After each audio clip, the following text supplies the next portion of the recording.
Bernard Jackman and the Dragons have parted company, it was, I suppose, a difficult spell for Bernard there. Like, he had a lot of he had a lot of serious plans to bring that region on, and it maybe didn't quite manifest itself on the pitch. I know, speaking to him very briefly, I think he's okay with this.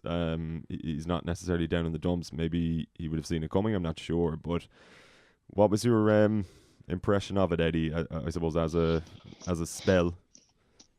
Well, it certainly was. Turning the Dragons around, as we've seen in recent years, was a bit of a job of work, you know.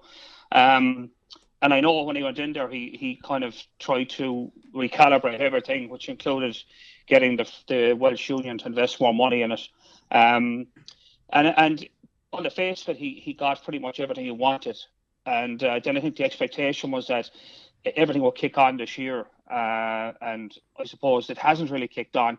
But you have to take it from the point of view is that how soon did they expect it to turn around, or what was their expectation? Now, it's been a tough season for him, and he's had some bad losses. And you're ultimately, as a coach, judged on your win-loss ratio, that's about as simple as that. So he probably could have done with more time to figure it out. It's very early in the year to decide that it's not going to work for him. So I was disappointed. He really, last year, everyone agreed he was trying to recalibrate. So this year, you would have thought he'd got a bit more time to get things sorted. And I'm not defending the fact that they'd only won 3 matches. But really, the season is only going on a few months, and they've decided that it's not going to work, it's fairly quick to make that decision. So it's a tough call on him.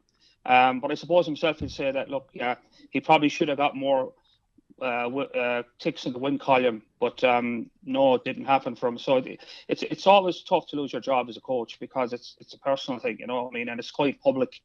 But Bernard's, I suppose he's a young coach.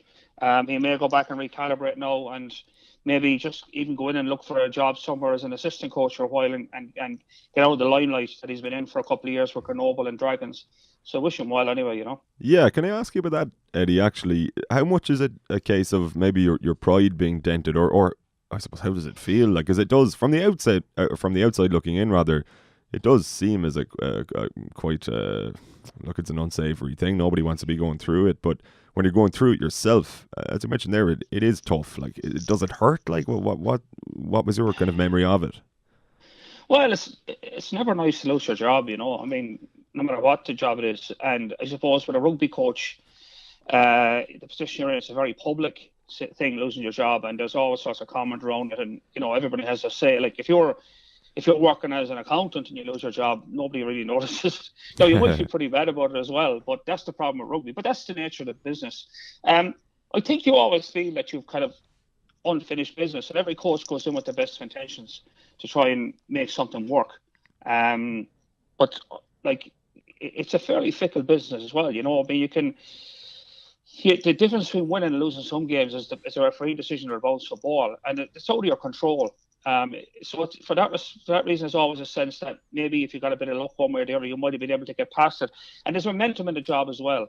Like, if things are going well, you get judged differently, and if you have a bad run, suddenly the pressure's on. So it's a fairly pressurized environment. But look, that's the nature of the business. It's a high profile. Like, a friend of mine off describing a rugby coach as walking a tightrope with no safety net, and that's a good description of it.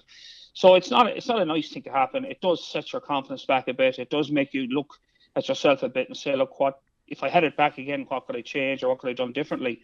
And that's not a bad thing either. It makes you better for it. But it's a tough lesson. But it's coaching is the college of hard knocks, and you either learn from it or you don't. But yeah, it's not a nice place to be. And it's probably the public nature as well that makes it a bit more difficult. And there's your family as well, like your family are aware of it. And that's, especially if you have young kids and they see it in the papers and stuff, that makes it a bit more difficult. So for me, it's not a nice thing to happen, but it's part of the business. And Bernard is, I'd say, philosophical about it, to be honest. He's given it his best shot in the Dragons. And that's what you have to say to yourself.